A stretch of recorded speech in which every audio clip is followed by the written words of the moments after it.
Love Life, featuring your hosts Rebecca Detman and Jane Donovan. The sun shines bright as it moves across my face. I feel the light. Welcome to Love Life. I'm Rebecca Detman.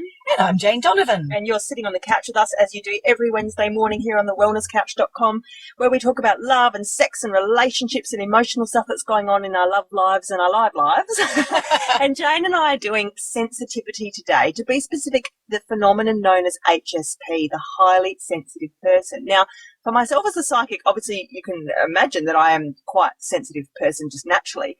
Jane's got sort of a different journey with her sensitivity, though, and it's one that she was actually quite relieved as an adult to find has been documented and studied by scientists. So I'm actually going to pass over to Jane to start off this topic and to explain to those of you out there who may also be HSP and not realise it, what the details about this are and what the symptoms or the trait. The traits, I call it a trait. The characteristics of it are, yes. Yes, mind you, for many years I was told that it was something really horrible.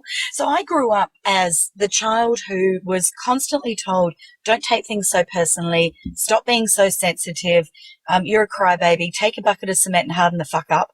I'm just going to drop the F word in there because every person who's got this trait knows exactly what I'm talking about. F-bomb. F-bomb. Jane dropped it. But it is. People would say that. I know. You can see I'm quite passionate about this. She's quite comfortable with all you listeners now. See, she's right at home with come into the living room with Jane. Oh, getting into the gutter. Get out your cup of tea.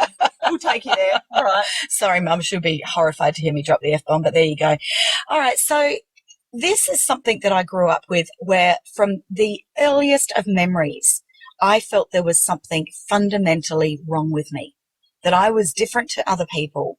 But when I would ask the question of, well, how do I stop my feelings from being hurt? How do I stop being so sensitive? How do I stop feeling so much? Nobody could give me the answer. Nobody.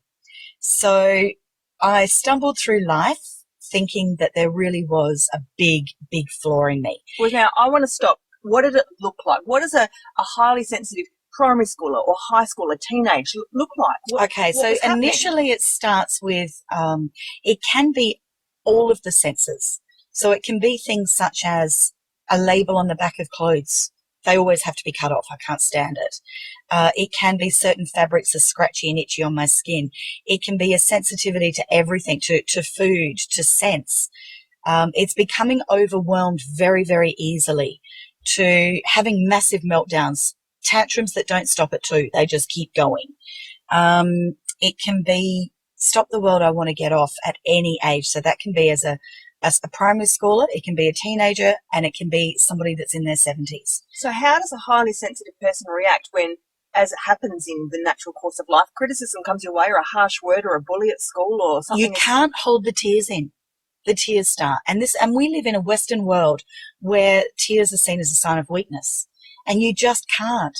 And so you'd cry, and then those around you would roll their eyes and go, here she goes again, the drama queen. And so you try desperately to hold in this pain that you're feeling, but you just can't. Yeah. So it creates, for many people, different personalities. You actually become, you create an operating personality to try and cope with this. Yeah. And there comes the inauthenticity of the individual. And so we then go through a journey, whether it's in teenage years or 20s or beyond, where we start to behave in a way that isn't authentic to ourselves, but it's a way that gets us by in the big, cruel world. Yeah, so survival mechanism kicks in and it becomes a personality trait which oftentimes might be quite an unlikable one, like a bully. Correct. Very thick-skinned, yes. The opposite can happen. Completely they the get opposite. Very prickly and barbed, that yes, I'll hurt you before you can hurt me. Correct. Absolutely. So it's often the bully. So that's one way it can go. Yeah. The other extreme is the shy person. Now, this actually wasn't me, but I'll get into why that is later. But the shy person, I actually don't believe that there is anything called shy. I think what it is the person that is incredibly perceptive, that does get overwhelmed and sees too much and feels too much, that they actually withdraw socially from engaging. Social anxiety part of this? Yes, absolutely. Absolutely. So, well, let's get into the science side of it, and then we can get into how it also presents and how to manage it. But this comes from, my story was that I tried to manage it as best I could through my teenage years. I then, in my 20s, got a little bit better at managing it. In my 30s, a bit better again. And then I realized that my firstborn child had the same trait. I didn't know it was a trait. I just went, oh no, of everything that I didn't want my child to inherit, she scored the sensitivity stroke. And so I started Googling. Now, this would be about 12, 13 years ago. I started Googling sensitive child. I was hoping to find a forum that there'd be other mums on there that would say, yeah, me too, and just not feel so alone and maybe get a few tips and tools of how to help my daughter. What blew me away was it came up with all these websites that matched this one author called Dr. Elaine Aron. Right. Now, she, when she was studying her PhD, her professor started to suspect that there was perhaps a trait known as sensitivity. So he suggested that she did her thesis on it. So as she did her PhD, she came across, she did this amazing research, groundbreaking research, probably about 15 years ago, I think, and discovered that 20% of the population are what's known as highly sensitive. But the interesting thing is it's not just in humans, it's in every single species. Really? So it's actually the survival of the species. Meaning? It's the highly sensitive person that sees a bigger picture. So what happens is that we actually have a different, now, okay, you might call me the love doctor, but I actually don't have a PhD. So I don't have a medical degree. So I'm going to give my layman's understanding of what's physically happening here. Our nervous system, we actually have a different nervous system. So what happens is that we take in, if we walk into a room with a non-HSP next to us, we will walk into a room, let's say it's a party, and we will see instantly that couple over there, well, they're explosive, they're about to have a big argument. The room's too hot. How's all that music? How can they stand that music being so loud? The lights are flaring and all happening everywhere. There's so many different sensory smells that I can see. Those people over there look like they're really nice. I might go and have a chat with them. And we take all that information in at the same time that someone walks in and says, oh, I love this song. So I'm thinking there's a really thin veil between what you're describing and full-blown psychic or intuitive behaviour as well. Yes. Because if you're walking into a room and reading the situation energetically that instantly, without any training or any training, intuition, that can lead into full-blown psychic. Oh, it absolutely can. So because most psychics work with highly sensitive children, of course. Absolutely. Yeah. Well, 100% of psychics are highly sensitive. They've got this. Okay. So this is why it's so interesting, Jane, because when you describe all that stuff, and I see I don't have any of those traits, and I'm completely psychic, just what I do for a living.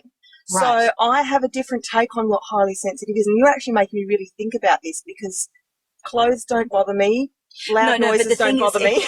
Lights don't bother me. It's not the same for everybody. And other people don't bother me because I've developed a different set of boundaries in blocking out stuff, I guess, maybe that affects my sensitivity. Okay, so yes. And that's what we'll talk about in a minute. Yes, which we will get to how to manage the trait. Okay. Yeah. So the shy person actually isn't the shy person. The shy person is the person that pauses.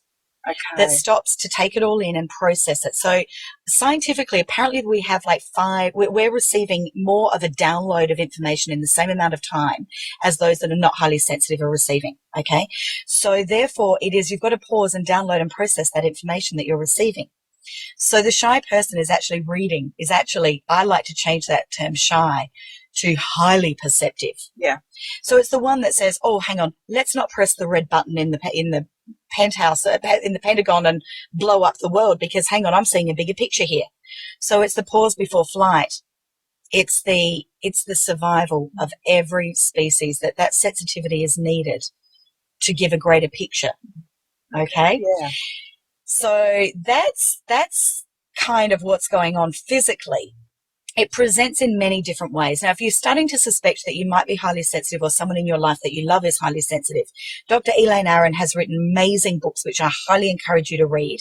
If you, like me, grew up being told to not take things so personally, stop being a crybaby and toughen up, you will read, if you get the book, The Highly Sensitive Person by Dr. Elaine Aron, because there's other authors that have since adapted her work and gone on and done their own research.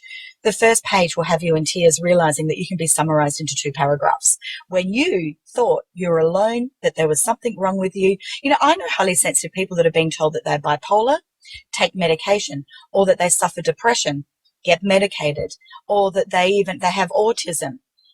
There's so many different labels that have been given to this that are incorrect. Jane and I talked about earlier is there's actually a lot of similarities between some of the things of HSPs and Asperger's. Asperger's, yes. So yes. There's similarities, but the difference, I think, I don't know loads about Asperger's, although I do have friends with beautiful children that have Asperger's. Those friends actually suffer socially. They really can't socialize. They can't get it. They can't read body language. Whereas my understanding of highly sensitive people is that they're usually experts at reading body language. Okay. It's the reverse. It's that they know when somebody's lying.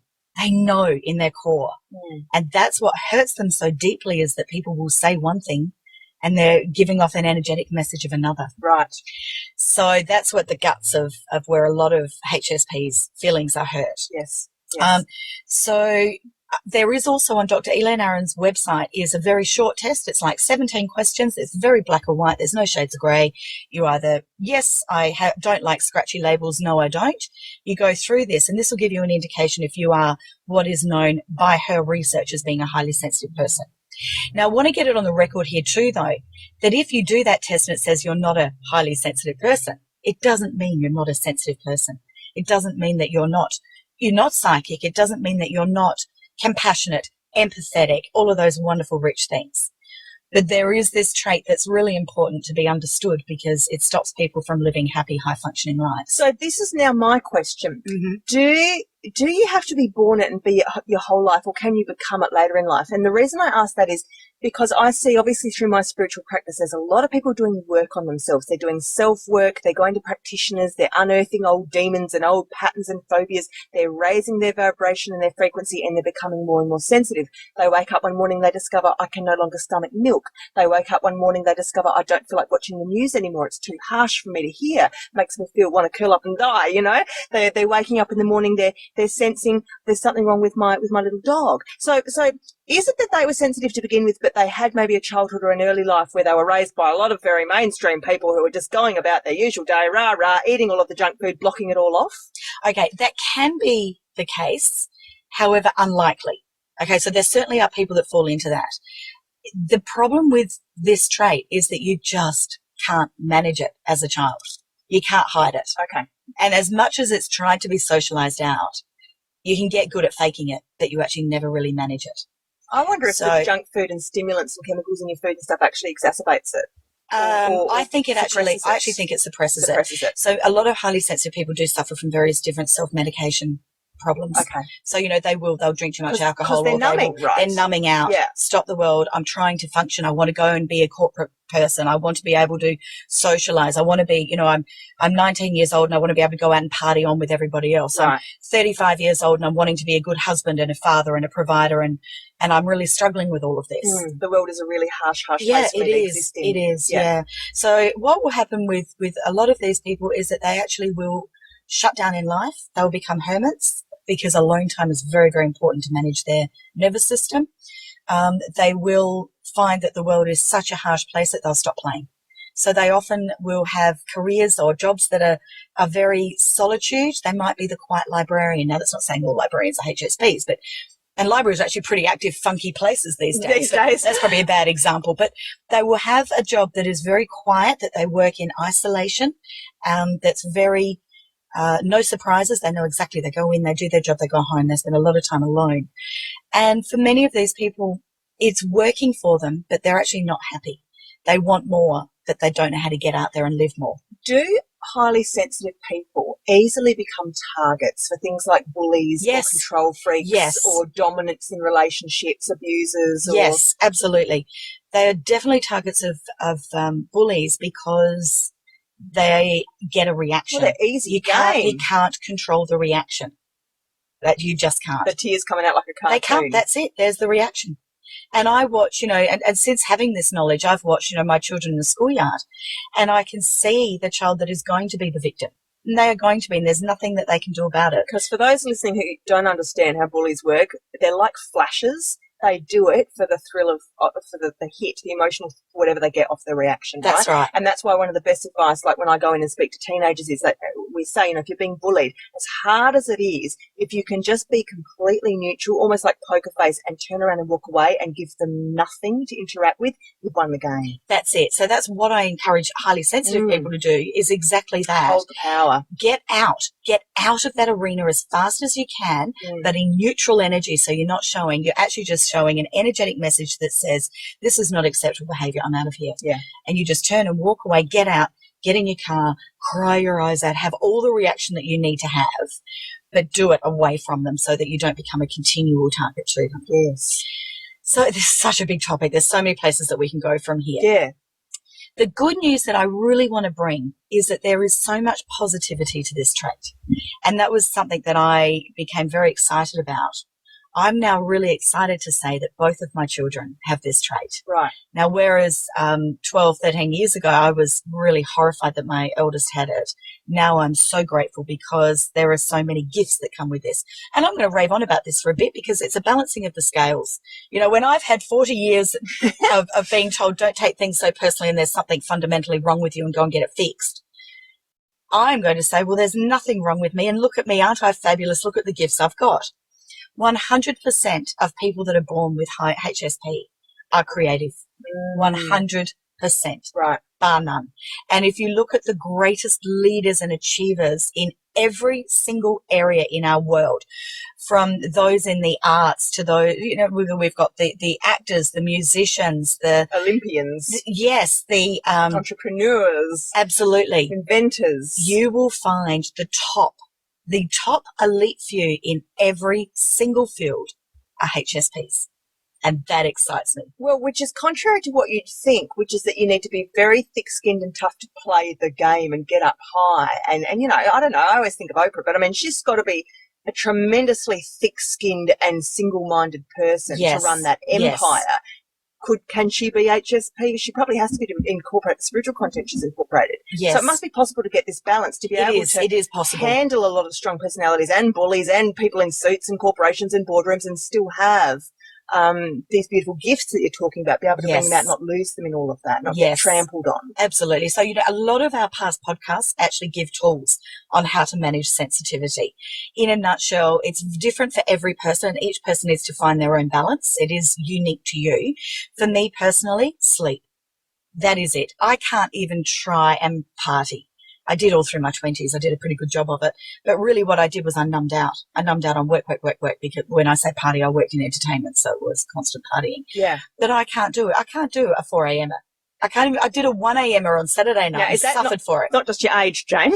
No. It's actually a sensitivity thing. I've got to have my sleep. So, for example, I know that if I'm working through the day and I'm also working at night hosting an event, I will schedule in there where I go home and I'll have a siesta. Wow. Siestas is the most powerful, dynamic thing in my life. How did you then cope with having newborn babies who wake up 4 times a night? I have to sleep when they sleep. That's it. Okay. Without sleep, everything is overwhelming. Okay. Everything. Well, I can add the next one, which is alone time.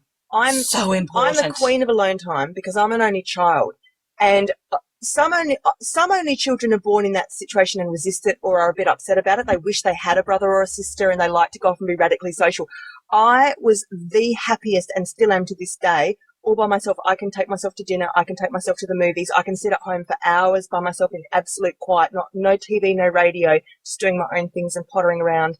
And I used to have a tremendous trouble with school camps to the point of, shaking, trembling, physically sick, wanting to throw up, incredible. I called it homesickness, but I look back now, I wasn't homesick. I was alone sick because I was put into a situation for 3 days, 5 days, 24 hours a day with so many kids. You're also, because all highly sensitive people have massive empathy, or empaths, as we know from the spiritual world, which is where you actually get straight into their energy.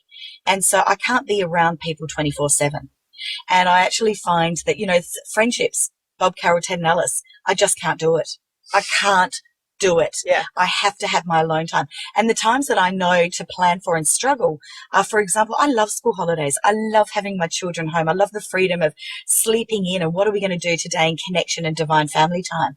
But during school holidays, when I don't get my time that I am at home by myself through the day, I have to schedule time where I'll say to my husband, can you take the children out? Yeah. I need my alone time in my house. Or me time, if you want to call it me time. It doesn't matter what you call it. And I think this is healthy for any person, whether you're HSP or not. I mean, yes, it is. It's like all of this is healthy for everybody. You've got to learn to be comfortable with sitting by yourself in your own skin sometimes, not with the phone on, not, distracting yourself, but actually just being and real present moment stuff, being okay with that. I love that. And, this brings me back to you asked the question earlier about, you're having so many clients come to you that are learning to embrace sensitivity. Yeah. This is what's exciting is that, see, if HSPs were born in the Eastern culture, we're worshipped. The sensitivity is grabbed and embraced, and it's a special, unique gift that they utilize to the maximum. Right. So we're learning that those that are not sensitive are wanting to tune into their sensitivity, because everybody can be sensitive. And so what you're seeing is people that are going, I want more of this. This is more about connecting with my heart, what makes me happy, what brings me joy. And remember that we're in a society that rewards the ballsy, the brash, yes. the louder voice wins, the showier, the money. Western society loves the extrovert. The value system is the opposite. So for those who are HSP or are opening up spiritually and becoming more and more fine-tuned, more sensitive, higher vibration, things hurt or affect them more, they have to relearn or perhaps even re-establish rules to this new game. That's it. We're rebalancing society right now. We absolutely are. And this is what's happening. So we've got the extreme of the HSP, who has actually, most of them, depending on their age, most of them would have tried to get out of that trait and into being extroverted and playing the game that way. But then you're seeing also the extroverts that are going, hang on, this is too much. I'm not wanting this now.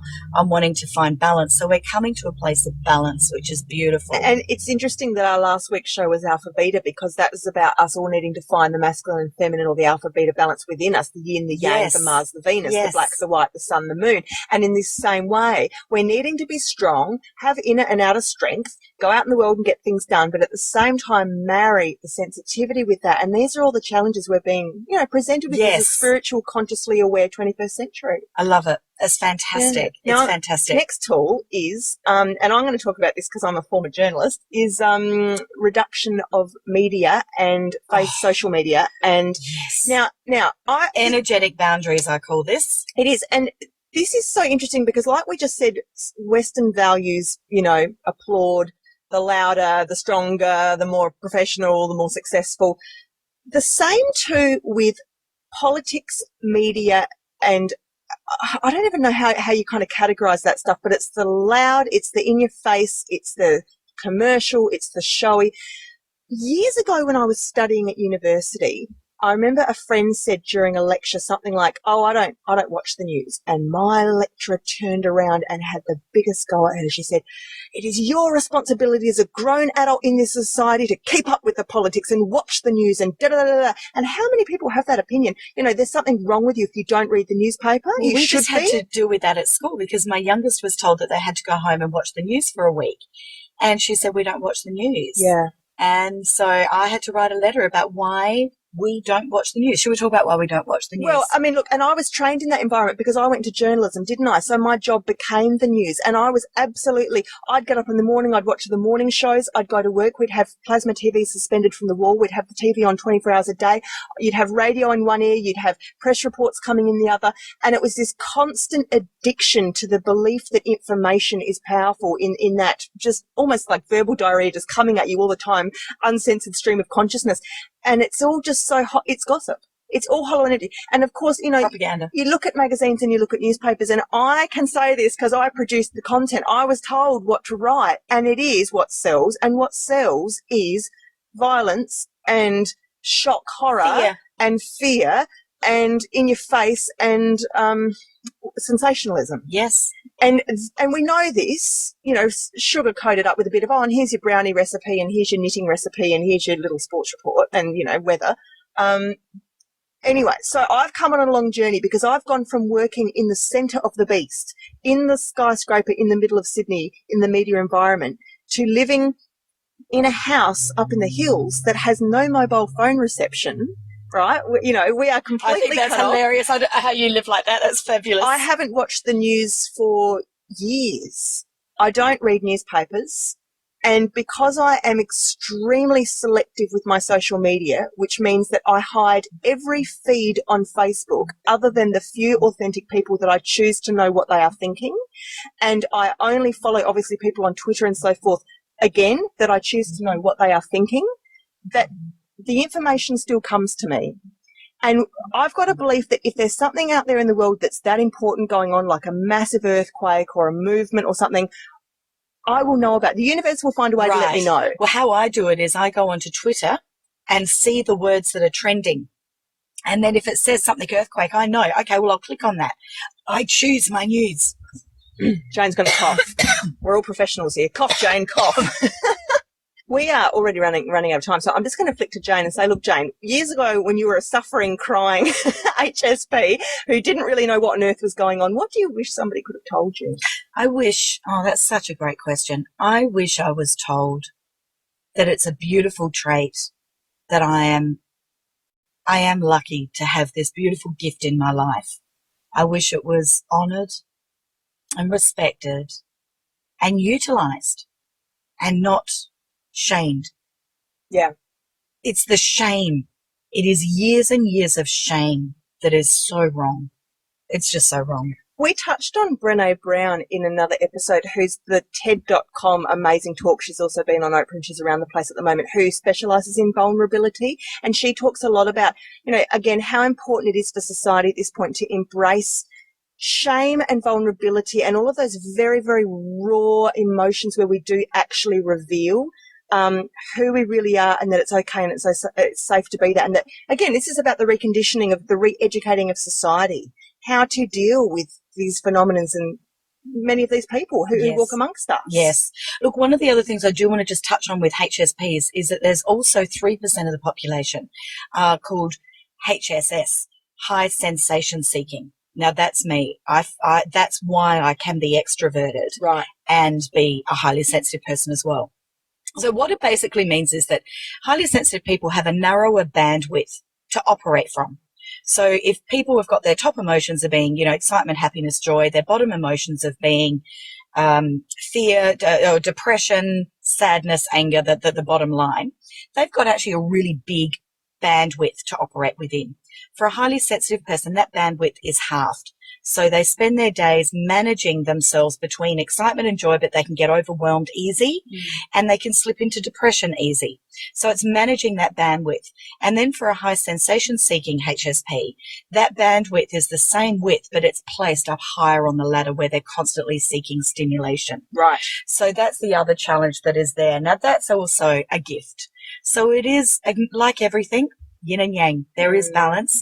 What I want to do from this podcast is I hope that I've helped balance first off, get the information out there, get the support out there. There are so many tools and forums now on how to manage sensitivity that if this is you or this is someone you love, get to those books, get to those websites, get as much information as you can. Your life will change. Mine did. And my children are being raised completely different so that they know that this is a gift and that this is something exciting that they can use as an advantage in whatever they choose to do in life. Beautiful. And for those of you who aren't HSPs but you do love someone, get the information and understand. They're not trying to be drama queens. They're not trying to make your life hard. They're not meaning to be hard work in friendships and relationships. And HSPs are hard to love. They absolutely are.